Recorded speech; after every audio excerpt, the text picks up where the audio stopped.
অঙ্গীকার পুরা করার জন্য ডাকেন। অঙ্গীকার অঙ্গীকার পুরা করার জন্য ডাকেন। কেননা কিয়ামতের দিন, হায় হায়, আমি তো বলি, জানি না বুঝবেন কি বুঝবেন না, আমি বলি এই উম্মতকে দুনিয়াতে পাঠানেরই কথা ছিল না। কি অনেক কিছু মিলাইলে দেখা যায় আমাদেরকে পাঠানেরই মনে হয় কথা ছিল না। নাহলে এত ছোট জীবন দিবেন কেন? 60-70 বৎসর, কত কাউকে তো হাজারও দিলেন, ঠিক না?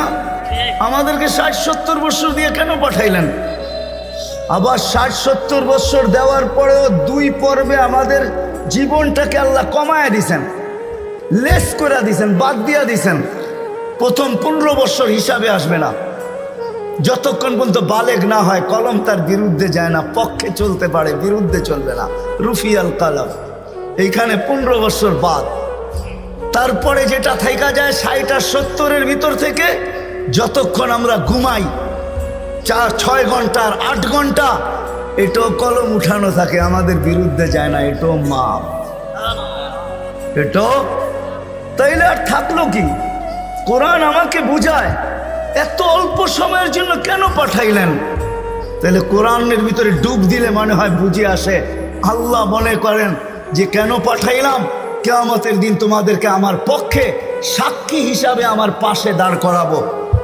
শুহাদা আলান নাস, কিয়ামতের দিন এই উম্মত আল্লাহর পাশে সাক্ষী হিসাবে দাঁড় করাবে আল্লাহ। সমস্ত উম্মতের উপরে আমাদেরকে সাক্ষী হিসাবে দাঁড় করাবে আল্লাহর পাশে। ইনশাআল্লাহ এই উম্মত কিয়ামতের মাঠে দাঁড়াবে না, এই উম্মত স্টেজে দাঁড়াবে। স্টেজে আল্লাহর পাশে স্টেজ লাগানো হবে, ওই স্টেজে এই উম্মত দাঁড়াবে। কেননা আসামি আর সাক্ষী এক জায়গায় দাঁড়ায় নাকি? দুইজনের মান একটা, দুইজনের মান ভিন্ন, ঠিক না? আমরা পাশে, না কোরআন বলতেছে শুহাদা আলান নাস ওয়া ইয়াকুনুর রাসূলু শাহীদান আলাইকুম ওয়া তাকুনু শুহাদা আলান নাস। আমরা সাক্ষী। আল্লাহ বলে কম সময় দিয়া কেন পাঠাইলাম জানো? কিয়ামতের দিন কেউ প্রশ্ন করতে পারে যে এরা যে সাক্ষী হিসাবে দাঁড়াইলো, এরা তো দুনিয়াই দেখে নেয়, তাইলে আবার সাক্ষী হবে তো হবে কি কইরা? ওই দিন যেন আমি বলতে পারি এদের পা উঠায়া দেখো, এরা এখনো দুনিয়ার মাটি লাগানো আছে, যদিও কম সময়ের জন্য। মনে হয় আমাদেরকে দুনিয়া পালানোর জন্য আল্লাহ পাঠাইছেন। অনেক সময় বলে না, আরে আপনার টাইম নাই, তাতে কি আসে যায়, আমার বাড়িটা পাড়ায় চলে যায়। আল্লাহ মনে হয় এই জন্য পাঠাইছেন যেন আমরা দুনিয়াটা পাড়ায় চলে যাই। অল্প সময় দিয়ে আল্লাহ পাঠাইছেন, বেশি সময় আমাদেরকে দেন নাই, শুধু নবীজির কারণে। এই জন্যই তো আমি বলি, জানি না ওলামা একমত হবে কি হবে না, এই উম্মত দুনিয়ায় আসারই ছিল না। এই উম্মতকে আল্লাহ বাছাই কইরা, প্রথম তো এই উম্মতকে 3 বার আল্লাহ কুদরতি হাত লাগাইছেন এই উম্মতের উপরে। জন্ম লগ্নে একবার খালাকতু বিয়াদিহি, দ্বিতীয়বার কুদরতি হাত লাগাইছেন হুয়াজতাবাকুম, বাছাই লগ্নে দ্বিতীয়বার আমাদেরকে আল্লাহ বাছাই করছেন। বাছাই সমগ্র মানব জাতির ভিতর থেকে আমাকে উঠাইতে উঠাইতে কত কুঠি উঠানের পরে মনে হয় আমি আল্লাহর কুদরতি হাতে আসছি, আর আল্লাহ বলছে যা তোকে উম্মতে মুহাম্মদী বানাই। বাছাই পড়বে তৃতীয় আল্লাহর কুদরতি হাত লাগছে আমাদের উপরে। আল্লাহ আমাদের উপরে চিহ্ন লাগায় দিয়েছেন। চিহ্ন, চিহ্ন বোঝেন, যেন কিয়ামতের দিন হারায় না যায়। আল্লাহ সাহাবা জিজ্ঞাসা করছে, ইয়া রাসূলুল্লাহ, সমগ্র মানব গোষ্ঠী উঠবে, আপনি আমাদেরকে খুঁজে পাবেন কি কইরা? তা আল্লাহ রাসূল হাসতেছিল আর বলতেছিল, চিহ্ন লাগানো আছে, চিহ্ন। কয় সেই চিহ্ন আবার কি? কয় গুররাম মুআজ্জিলিনা মিন আসারিস সুজুদ, তোমাদের নামাজের জায়গা, উজুর জায়গার থেকে নূর ফুটা বাহির হবে, আর কারো বাহির হবে না। আমি নূর দেইকা চিহ্ন, তোমরা আমার, আমি ডাইকা ডাইকা কাছে নি। চিহ্ন লাগায় দিয়েছেন কুদরতি হাত দিয়ে, স্টিকার লাগায় দিয়েছেন কুদরতি হাত দিয়ে। স্টিকার চিনেন? কোম্পানির লেবেল আছে, এই যে লেবেল লাগায় দিছে কোম্পানি। আল্লাহ আমাদের উপরে লেবেল লাগায় দিয়েছেন কুদরতি হাত দিয়া। কুনতুম খায়রা উম্মাহ, এটা লেবেল, এটা স্টিকার, লেবেল লাগায় দিয়েছেন তোমরা খায়রে উম্মাহ। আফসোস কোত্থেকে যেমনি আমি হারায় কত দূর চলে গেছি। প্রথম স্বাধীনতা দিছেন আল্লাহ শিক্ষাগত, দ্বিতীয় স্বাধীনতা দিছেন আল্লাহ পেশাগত, তৃতীয় স্বাধীনতা আল্লাহ দিছেন মত আদর্শগত। স্বাধীনতা যদি না দিতেন সব আল্লাহর, আর আপনি টকশোতে বসে বলবেন আল্লাহর বিরুদ্ধে, আর আপনি চিৎকার দিয়া বলবেন গড ইজ নাথিং। হ্যাঁ, অস্তিত্ব কে দিছে? বাক স্বাধীনতা, যেটা মত আদর্শের স্বাধীনতা দিছে আল্লাহ, এই জন্য কিচ্ছু বলে না, শুধু অপেক্ষা করেন অপেক্ষা। কোরআনও বলে ফান্তাযিরু ইন্নী মাআকুম মিনাল মুনতাযিরিন, আমি অপেক্ষা করতেছি, তোমরা অপেক্ষায় থাকো। আল্লাহ কিসের অপেক্ষা?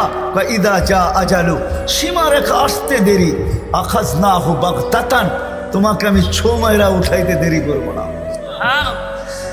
লা তুসআলুন্না আনিন নাঈম, তারপরে তোমাকে একটা একটা জিজ্ঞাসা করব, তারপরে দেখি তুমি যাও কোথায়, কোথায় যাবে তুমি। সত্য এটাই, মত আদর্শের স্বাধীনতা, যেটাকে বলে কি বলে মত আদর্শের স্বাধীনতা আল্লাহ দিয়েছেন, আদর্শগত স্বাধীনতা, নাইলে নাস্তিক হওয়ার কোনো প্রশ্ন ছিল না। অস্তিত্ব দিবে আল্লাহ, আপনি বলবেন আল্লাহর বিরুদ্ধে, এটা পসিবল ছিল না, ইম্পসিবল। আল্লাহ দেখায় দিয়েছেন 2020-এ, দেখায় নাই? কি দেখাইছে? হ্যাঁ, সারা দুনিয়া, যেই দুনিয়া নিজেকে এত শিক্ষিত মনে করে, এত আপডেট মনে করে, এত এডুকেটেড মনে করে, এত উন্নত মনে করে, এত আধুনিক মনে করে, ওই পুরা দুনিয়াকে আল্লাহ লকডাউন লাগাই দিছে। আপনি বলেন আপনাকে মাস্ক পরায় নাই, আল্লাহ দুনিয়ারে মাস্ক পরায় দিছে, দুনিয়াকে। আপনাকে আমাকে পড়ায় নাই, দুনিয়াকে মাস্ক পরায় দিছে। আল্লাহ বলে আমি আল্লাহ, ইচ্ছা করলে যা খুশি তা করতে পারি। কি এখনো বহুত মানুষ মাস্ক পরা করে, ঠিক না? হ্যাঁ, পড়ে না? কি কি ভয়ে পড়ে? করুণা এখনো আছে, ঠিক না? আপনারা বলবেন আমরা তো কুমিল্লার মানুষ, 2020-ও পড়ি না, ঠিক না? না পড়তে পারেন, কেননা টেলিভিশনে এত বড় বড় দেখছেন, আর ভাবছেন নাকের ছিদ্র তো এত বড় না, এটা যাবে তো যাবে কোন দিক দিয়া, ঠিক না? এখন যদি প্রশ্ন উঠায় মুখ দিয়া যাবে, কয় সারাদিনই তো পান খাই, বিড়ি খাই, সিগারেট খাই, এটা সেটা খাইতে থাকি, মুখ দিয়া যাবে তো যাবে কোন দিক দিয়া, ঠিক না? হ্যাঁ, এই জন্য নাও পড়তে পারেন। আল্লাহ মত আদর্শের স্বাধীনতা দিয়েছেন। চতুর্থ স্বাধীনতা দিয়েছেন সোসাইটিগত, সমর্থ থাকলে দুনিয়ার যেই কোথাও বাস করতে পারে। আমি চিনি কুমিল্লার অনেক মানুষ যারা আমেরিকাতে বাস করে, আমি চিনি অনেককে কুমিল্লার যারা অস্ট্রেলিয়া বাস করে, যারা ক্যানাডায় বাস করে, আমি চিনি ইউরোপে বাস করে, চিনি, আমি অনেককে চিনি, আমাকেও চিনি। সমর্থ আছে, দুনিয়ার যে কোথাও বাস করতে পারে। আর পঞ্চম স্বাধীনতা, এই ছোট জীবনটা, যেমন স্কুলে খেলার সময় একটা পর্ব হয়, যেমন খুশি তেমন সাজো। আল্লাহ বলে এই ছোট জীবনটায় তুমি যেমন খুশি তেমন সাজতে পারো, তোমাকে কিচ্ছু বলবো না। স্বাধীনতা দিনা, নাইলে কোনোদিন সম্ভব ছিল না। তো কথা ওইখান থেকেই বাহির হয়ে গেছে। যতক্ষণ পর্যন্ত আল্লাহ আল্লাহ রসুলের কাছে আকর্ষণের পাত্র না হব, আর আকর্ষণের পাত্র হব আমলের দ্বারা। কিসের দ্বারা? আর আমল জীবনে আসবে দ্বীনি কথা যত বেশি একাগ্র চিত্তে শুনবো, মনোযোগ সহকারে শুনবো, আর দিলে কাঁদবে, তখনই আমল আসবে। আর আমলের দ্বারা আমি আকর্ষণের পাত্র হব। তখন বংশ কি আল্লাহ দেখবেন না। কুমিল্লার মানুষ, কথা শেষ দিকে চলে আসছি, আমি 6 বার আমি বেলালের বাড়ি দেখছি, 6 বার রাদিয়াল্লাহু তাআলা আনহু। আমি 6 বার ইথিওপিয়া গেছি, 6 বার। এই চোখ থেকে পানি 6 বার ঝরছে, শুধু বাড়ি দেখা, ব্যক্তি তো দেখি নাই, কোত্থেকে দেখবো? সে তো অনেক আগে চলে গেছে, তার দেশের মানুষগুলা দেখছি। কিন্তু একটা অনুমান হয়েছে, একটা এটাকে কি বলে, এতটুকু বুঝতে পারছি যে 1400 বছর আগের বেলাল কেমন ছিল। আজকের মানুষগুলোই যখন পছন্দ হয় না, তো 1400 বছর আগেরটা কেমন হবে? আজকের ইথিওপিয়া আদিস আবাবা রাজধানী, ইউরোপের সাথে টক্কর লাগায় উন্নত হইতেছে, ইউরোপকেও পিছিয়ে রেখা দিতেছে। তাইলে আজকেও যদি মানুষগুলা পছন্দ না হয়, 1400 বছর আগের বেলাল কেমন ছিল? কিন্তু বেলাল যেখানে ওইখানে কেউ নাই। কেমন আকর্ষণের পাত্র, জমিনে চললে জান্নাতে পদধ্বনি হতো, জান্নাতে। আল্লাহর রসুল কানে শুইনা ঈশা বলছে, মা বালু খাইয়া বেলাল, এত বড় আকর্ষণের পাত্র কি করে হইলে? জান্নাতে তোমার পদধ্বনি, তাও আমার আগে আগে। পিছিয়ে হইতো তাইলে মাইনা নিতাম, আমার আগে আগে। দেখতে তো ছিলাম না, তোমাকে পদধ্বনি শুনতে ছিলাম। জিবরিল আলাইহিস সালামকে জিজ্ঞাসা করলাম, আমার আগে কে? তো হাসি দিয়া বলল, আবদুকা বেলাল, আপনার গোলাম বেলাল। আয়েশা বলতেছে, হারেস বিন নোমান, তুমি এত আকর্ষণের পাত্র কি করে হইলা? বলছে, কি ইয়া রাসূলুল্লাহ, জান্নাতে ঘুরতেছিলাম, তুমি তাহাজ্জুদে কোরআন পড়তেছিলা, আমার রাত্রেই সফর ছিল, আমি রাত্রেই পৌঁছে গেছি ওইখানে, আর রাত্রই ছিল, সময়কে আল্লাহ থামায়া দিছিলেন। রাত্র ছিল, জান্নাত ভ্রমণ করতেছিলাম, লাউড স্পিকারে তোমার কোরআন শুনতেছিলাম। জিজ্ঞাসা করলাম, হারেস এইখানে আসলো কি কইরা? তো জিবরিল আলাইহিস সালাম হাইসা বললেন, ডেলি রাত্রে পড়ে আর আমরা শুনি। জিজ্ঞাসা করলাম, এই মর্তবা পাইলো কি করে হারেস? সে কয়, মার পায়ের তুলার বদৌলতে, মার খেদমত করে। আজকালকার সমাজের যুবকরা তো সন্তান মা বাবার খেদমতই করতে চায় না। বললে আবার কুমিল্লার মানুষ রাগ হয়ে যায় কিনা জানি না। হ্যাঁ, কুমিল্লা আসছি এই জন্য মনে ওঠে, হায় ওই দিনের কথা মনে ওঠে যেদিন পুলিশ লাইনের সামনে সন্তান বাপকে গুলি করে মারছে। বুঝা গেছেন না? বুঝা গেল নাই? মানে নাই? বুঝা গেলেন? আমি তো ভুলি নাই আপনাদের এই কাহিনী। কুমিল্লা দিয়ে গেলেই আমার মনের ভিতরে ওঠে যে হায় কোন সমাজে জন্ম নিলাম, কোন দুনিয়াতে আসলাম। আপনাদের এই কুমিল্লা ঘটছে, নেটে সার্চ দেন, দেখেন লেখা আছে, পত্রিকায় উঠছে, মিডিয়ায় আসছে। বাকিগুলা বাদিয়ে দিলাম, ঐশীর কথা বাদিয়ে দিলাম, ঠিক না? ঐশীর কথা বাদিয়ে দিলাম। সন্তান, কোথায় আসলাম আমরা? সন্তান মা বাবাকে গুলি করে, হত্যা করে, হায় হায় হায়। অথচ মার খেদমত করে হারেস বিন নোমান। আরেকটা মনে উঠলো, এই জন্য বলতেছি, মুসা আলাইহিস সালাম আল্লাহকে জিজ্ঞাসা করছে, আল্লাহ আমার জান্নাতের বন্ধু কে? কয় কসাই। আপনি আমার সাথে এমনই করেন,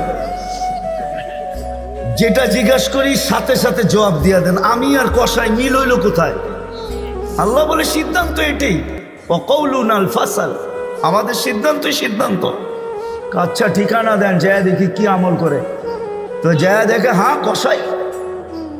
সারাদিন গোস্ত বিক্রি করে যখন বাড়ি যাওয়ার পালা আসছে, তো গোস্তের একটা টুকরাকে নিয়া কিমা বানায়া পোটলার ভিতরে নিয়ে দোকান বন্ধ করতেছে। মুসা আলাইহিস সালাম বলতেছে, তোমার বাড়ি মেহমান হওয়া যাবে? অবশ্যই যাবে, কিন্তু শর্ত আছে, আমি ডাইরেক্ট বাড়ি যাব না, আমার সাথে চলো। তো বলছে ঠিক আছে চললাম। যায় ঢুকছে এক ঝুপড়ির ভিতরে, খুব পরিপাটি সুন্দর। কিচেনে যায় ঢুকা রুটি বানাইছে, তরকারি পাক করছে, রুটিকে চুবাইছে তরকারির ভিতরে। তারপরে এক খুনখুনে বৃদ্ধাকে বুকে টেক লাগায় বসাইছে, পিঠ লাগায় বসাইছে, পিঠ বুকের সাথে লাগায় বসায় নেওয়ালা বানায় বানায় খাওয়াইতেছিল। মুসা আলাইহিস সালাম দেখতেছেন, কেননা ওনার অভিজ্ঞতা ছিল খিজির আলাইহিস সালামের সাথে বেশি প্রশ্ন করা, 3 প্রশ্নেই ওয়াকআউট। আল্লাহর রাসূল বলছে, লাউ সাবারা মুসা লা আলিমনা কাসীরাম মিনাল খাইর। মুসা আলাইহিস সালাম যদি আরেকটু ধৈর্য ধরতেন, তাহলে আমরা আরো তথ্য জানতে পারতাম। তো উনি বুঝে গেছেন চুপ থাকাই ভালো, কিচ্ছু জিজ্ঞাসা করেন নাই। যখন খাওয়া দাওয়া শেষ, পরিপাটি শেষ, শোয়া দিয়া এখন বলতেছে, পাশেই আমার বাড়ি, চলো আমার বাড়িতে মেহমান থাকবে। এখন আর চুপ থাকতে পারেন নাই। তো বলতেছে, শোনো এই বৃদ্ধা কে? আমার মা। সকালে যখন যাই তো পরিপাটি করে